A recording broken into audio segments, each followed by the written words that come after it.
ఈ ప్రపంచంలో ఎన్నో రహస్యమైన స్థలాలు ఉన్నాయి. నిజానికి మనకి ఇప్పటికీ తెలీదు అసలు ఆ ప్లేసెస్ నిజంగా ఉన్నాయా అని. అలాంటి ఒక ప్లేసే ఈ ఏరియా 51. అసలు ఎందుకు ఈ ప్లేస్ ప్రపంచంలో ఒక సీక్రెట్ ప్లేస్ గా పెట్టారు అండ్ ఎందుకు ఈ ప్లేస్ ని అంత సీక్రెట్ గా ఉంచారు, అసలు దీని వెనక ఉన్న రహస్యం ఏమిటి? ఏరియా 51 అనేది యుఎస్ మిలిటరీ బేస్ కి సంబంధించింది. ఈ ఏరియా 51 నివేడాలో లాస్ వేగాస్ కి 130 కిలోమీటర్ల దూరంలో ఉంటుంది. ఈ ఏరియా 51 లో అడుక్కి కెమెరాస్ ఉంటాయి. ఏదన్నా కొంచెం తేడాగా బిహేవ్ చేసినా చాలు తెలిసిపోద్ది. అండ్ ఏమన్నా తప్పు చేసినా వెంటనే ఫైటర్ జెట్స్ వచ్చి అటాక్ చేస్తుంది. అసలు ఏరియా 51 అనేది ఎంత సీక్రెట్ గా ఉంది అంటే 10 ఇయర్స్ వరకు అలాంటి ప్లేస్ ఉందని గవర్నమెంట్ నమ్మలేదు. తర్వాత ఈ ఏరియా గురించి ఎంక్వైరీ స్టార్ట్ చేశారు. 25 జూన్ 2013లో సిఐఏ వాళ్ళు ఏరియా 51 అనే ఒక ప్లేస్ ఉంది అని చెప్పారు. నిజానికి ఈ ఏరియా 51 మీద చాలా థియరీస్ ఉన్నాయి. ఏరియా 51 వరల్డ్ వార్ 2 తర్వాత కోల్డ్ వార్ కోసం స్టార్ట్ చేశారు. ఆ టైంలో యుఎస్ కి రష్యాకి కోల్డ్ వార్ జరుగుతుంది. రష్యా మొత్తం వరల్డ్లో అన్ని కంట్రీస్ తో రిలేషన్ కట్ చేసుకుంది. 1950లో నార్త్ కొరియా సౌత్ కొరియాకి వార్ అయింది. ఆ టైంలో రష్యా నార్త్ కొరియాకి సపోర్ట్ చేసింది, యుఎస్ సౌత్ కొరియాకి సపోర్ట్ ఇచ్చింది. ఆ టైంలో అమెరికా రష్యా మీద స్పై చేద్దాం అనుకుంటుంది. దానికోసం ఫైటర్ జెట్స్ ని పంపుదాం అనుకుంటారు. కానీ అవి డిటెక్ట్ చేస్తే రష్యా వాళ్ళు ఈజీగా వాటిని డిస్ట్రాయ్ చేస్తారు. సో నార్మల్ ఫ్లైట్స్ కన్నా ఒక 70,000 ఫీట్స్ లో ఎగిరే జెట్ కావాలి అని యుఎస్ వాళ్ళు కెల్లీ జాన్సన్ కి చెప్పారు. అన్నట్టుగానే ఆ జెట్ తయారు చేసి దానికి U2 అని నేమ్ పెట్టి దీనంతటిని ఒక ప్రాజెక్ట్ గా ఉంచారు. ఆ ప్రాజెక్ట్ నేమ్ ఆక్వాటోన్.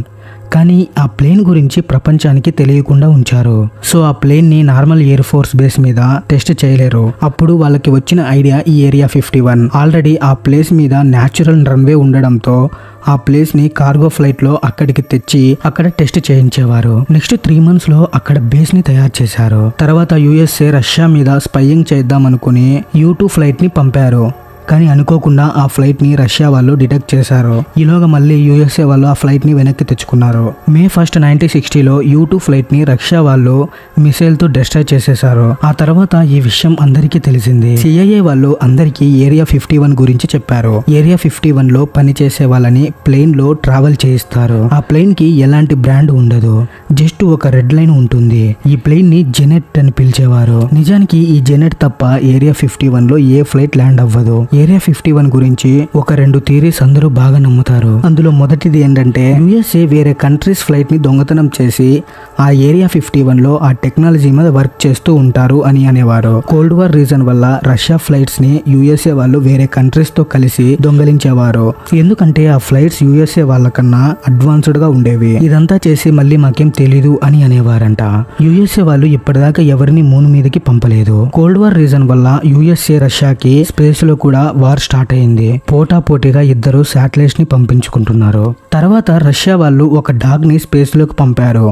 ఆ తర్వాత మేల్ అండ్ ఫీమేల్ ని కూడా పంపారు. ఇదంతా చూసి యుఎస్ఏ ఉండలేకపోయారు. 12 సెప్టెంబర్ 1962 యుఎస్ఏ ప్రెసిడెంట్ అయిన జాన్ ఎఫ్ కెనడీ ఈ డెకేడ్ ఎండ్ కల్లా మేము మూన్ మీదకి వెళ్తాం అని స్టేట్మెంట్ ఇచ్చాడు. తర్వాత 20 జూలై 1969 యుఎస్ఏ వాళ్ళు అపోలో 11 మూన్ మీదకి ల్యాండ్ చేశారు. నీల్ ఆర్మ్స్ట్రాంగ్ మూన్ మీద లెగ్ పెట్టిన ఫస్ట్ పర్సన్. తర్వాత యుఎస్ఏ 6 సక్సెస్ఫుల్ మిషన్స్ ని స్పేస్ కి పంపించింది. 1972 నుండి యుఎస్ఏ వాళ్ళు మూన్ మీదకి ఎవరిని పంపలేదు. చాలా మంది ఏమన్నారంటే ఆ టైంలో మూన్ మీదకి వెళ్లడం అంతా మోసం అన్నారు. మూన్ మీద లెగ్ పెట్టడం అదంతా ఏరియా 51 లో షూట్ చేశారని చెప్పేవారు. అసలు ఆ టైంలో మనుషులు మూన్ మీదకి వెళ్లే టెక్నాలజీ యుఎస్ దగ్గర లేదు అనేవారు. కోల్డ్ వార్ కోసం రష్యా కన్నా యుఎస్ గ్రేట్ అని చెప్పడానికి ఇలాంటి పనులు చేసేది అని కూడా చెప్పేవారు. ఇంకా రిమైనింగ్ థియరీస్ ఏంటంటే అది అందరికీ బాగా తెలిసిందే, అదే అక్కడ ఏలియన్స్ ఉన్నాయని.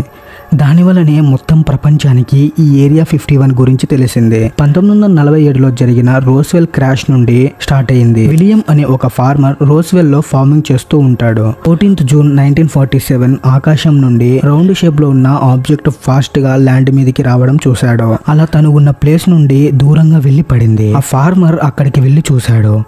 అదేంటో తనకి అర్థం కాలేదు. కొన్ని వీక్స్ అయ్యాక మళ్ళీ తన ఫ్యామిలీతో వెళ్లి అక్కడ కొన్ని పార్ట్స్ ని తీసుకుని ఇంటికి వెళ్ళాడు. ఆ పార్ట్స్ ని చూశాక ఇలాంటి పార్ట్స్ మన ప్రపంచంలోనే లేవు అని అర్థమైంది. విలియమ్స్ ఆ పార్ట్స్ ని తీసుకుని పోలీస్ దగ్గరికి వెళ్తాడు. పార్ట్స్ చూసి పోలీస్ ఎయిర్ బేస్ కి వాళ్ళకి చెప్తారు. జూలై 8న ఈ న్యూస్ బయటికి వచ్చింది.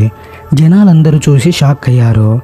ఇది నిజమా లేదా ఫేకా అనేది వీళ్ళకి అర్థం కావట్లేదు. నెక్స్ట్ డే మళ్ళీ ఆ న్యూస్ ఫేక్ అని వచ్చింది. అది యూఎఫ్ఓ కాదు అని, అది ఒక వెదర్ రిపోర్ట్ డిటెక్ట్ చేయడానికి వచ్చిన డివైస్ అని పేపర్ లో వేస్తారు. ఆ 2 న్యూస్ చూసి వెంటనే జనాలకి డౌట్ వచ్చింది.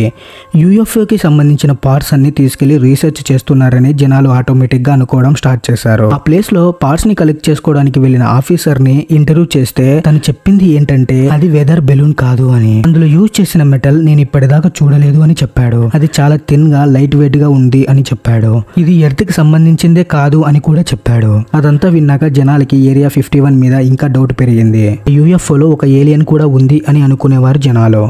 అందుకే ఆ ఏరియా 51 లో ఏలియన్స్ మీద ఇంకా రీసెర్చ్ జరుగుతూనే ఉంది అని చెప్పుకునేవారు. ఏరియా 51 లో ఇప్పటికీ 9 యూఎఫ్ఓలు ఉన్నాయని అనుకుంటారు. మరి అది ఎంతవరకు నిజమో తెలియదు. అక్కడ నిరూపించడానికి ఎలాంటి ప్రూఫ్స్ లేవు, ఎందుకంటే అక్కడ ఫొటోస్ కూడా తీయకూడదు. ప్రపంచంలోనే one of the mysterious place గా చెప్తారు. ఇలాంటి ప్లేసెస్ ఎన్ని దాచిపెట్టి ఉంచారో ఎవరికి తెలియదు.